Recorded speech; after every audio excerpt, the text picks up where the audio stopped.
guys? I'm rocking the Cruise Fit t-shirt today. Indiana Pacers and Washington Wizards. Game 1, Pacers were not moving the ball.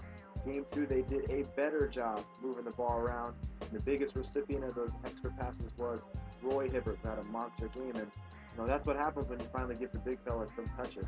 So let's check it out, how he got his points and how he had his monster Game 2.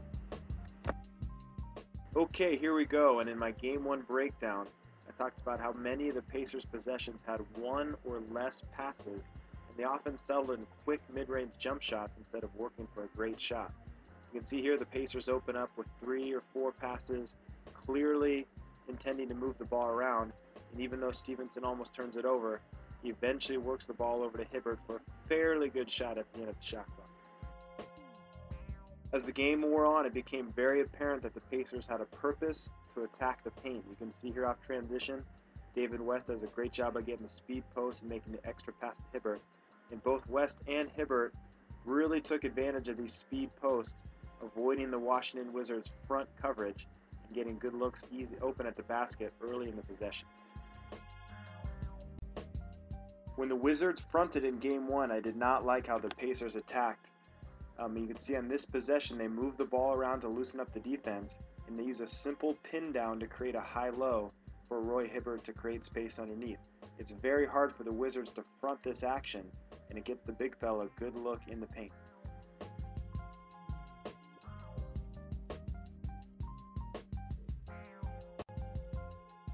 Let's give props to the big fella for doing his best Usain Bolt impression and getting down all the way to the other end of the floor for the speed post. And the Pacers bigs were really active and engaged tonight, particularly Roy Hibbert, and the Pacers guards did a great job of getting the big guys the ball down low, using their size. You can see C.J. Watson get into him on the repost. Even though he didn't make the shot, you could tell Hibbert and the other guys were engaged and active and ready to compete. And this play shows some of the adjustments that the Pacers made from Game 1 going here into Game 2. You can see this pick and pop creates a situation that's very hard to front for the Washington Wizards. And the Pacers have good patience here with not one but 2 looks into the paint and eventually getting a great shot at the end of the shot clock for Roy Hibbert getting the and one. More great ball movement from the Indiana Pacers on the sideline out of bounds, and this is what made this team so good. Sharing the ball, playing with each other, working for a great shot. At times in the playoffs when they've struggled, it's really been a lot of one-on-one play, each guy trying to get their own shots. When the team works together, pounds the paint, it leads to shots like this. Their big fella getting confident, getting loose out there. I know it's been tough being a Pacers fan recently, and as high as Roy Hibbert may have lifted your spirits, I'm going to have to forewarn you because there's a cancer within the Pacers locker room, and he showed himself again tonight, and we're going to have to confront it right now. No, God! No, God, please, no! No!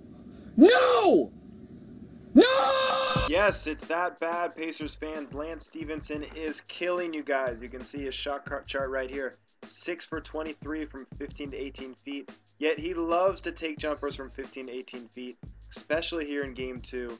Really disrupted the Pacers' flow, and he's been a big-time issue all playoff long. As a 63% finisher in the paint, these are the kind of shots that Stephenson needs to work for. Instead, he's been all too happy to settle for perimeter jump shots, especially like these with Roy Hibbert underneath the paint, and the Washington Wizards are more than happy to give him these looks.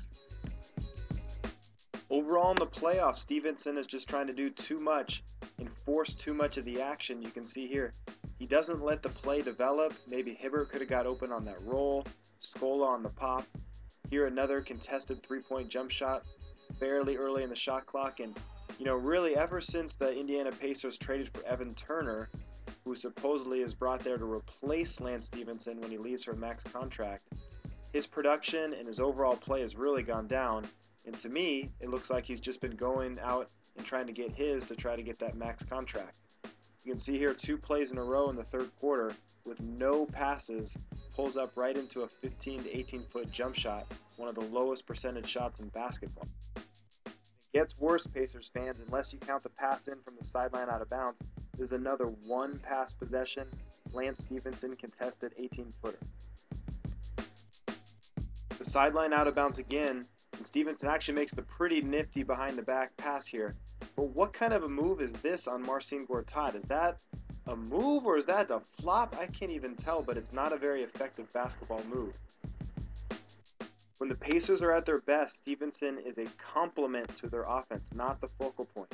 So you can see here, after every Pacers player touches the ball, and after 6 passes, Stephenson's able to knock down the corner 3.